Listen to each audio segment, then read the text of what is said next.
Hammaga salom, sizlar bilan Yusuf va bugun biz Please Donat'damiz. Bu o'yinda boshqalarga donat qilib, sizlar donat olishingiz mumkin bo'lgan o'yin bilasizlar. Oldingi videolarda ko'rgansizlar. Va Please Donat'da amnalini mamga kelsanglar, kartada mana shu joyga kelsanglar, bu yerda podarkalar berilyapti.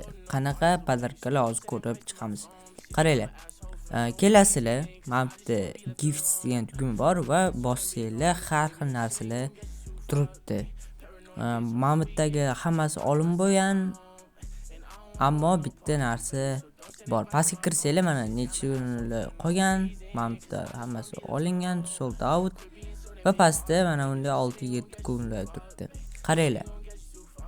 Bu yerdagi sovg'alar Robuxmi deganlarga yo'q, bu yerdagi narsalar Prosta Roblox narsalar. Masalan, bunga o'xshagan narsalar sizlarga inventariyalarga beriladi Robloxda.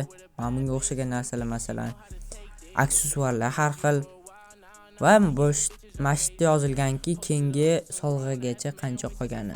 Va siz ulgurishingiz kerak shu sovg'alarni olishga, chunki bular chegaralangan. Ya'ni o'yinga kirasiz, necha minutdir qolganda, mana hamma sekundigacha yozilgan, necha minut qolganda kirasiz va olasiz. Har xil narsa bo'lishi mumkin, ammo ham ko'plari yangi yilga yaqin aksessuarlar. Bu faqatgina Please Donat uchun emas, boshqa o'yinlar uchun ham bu основной Roblox akkauntingizga kelib tushadigan sovg'alar bo'ladi.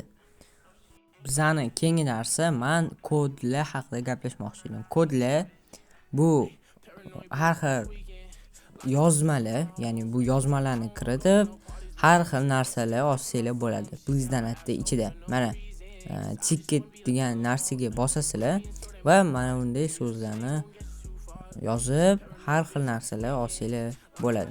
Mana gifted. Masalan, sizga donat qiladigan joycha bor va shu joychani o'zgartirishga narsa berishadi sizlar. Har xil narsalar bor. Mana hozir rasmini qo'yaman. Mana o'sha yozuvlar, Hazem, Angel hammasini yozib, xuddi shunaqa qilib, Blizzardga yozsanglar, sizlarga har xil narsalar beradi. Mana masalan, Hazem deb yozilgan, o'chiramiz buni va bitta kodni yozamiz. Please Donat News 15 random va menga narsa berdi. Gift box. Xo'p. Mana shunaqa qilib har xil kodlarni yozasizlar va bemalol xohlaganingizcha har xil narsalar olasizlar, qaroch, kodlar orqali. Video shu haqida edi, ya'ni Please Donat'da yana nimadirlar qilishni o'rgatdim bu videoda. Va mayli, hammaga xayr, salomat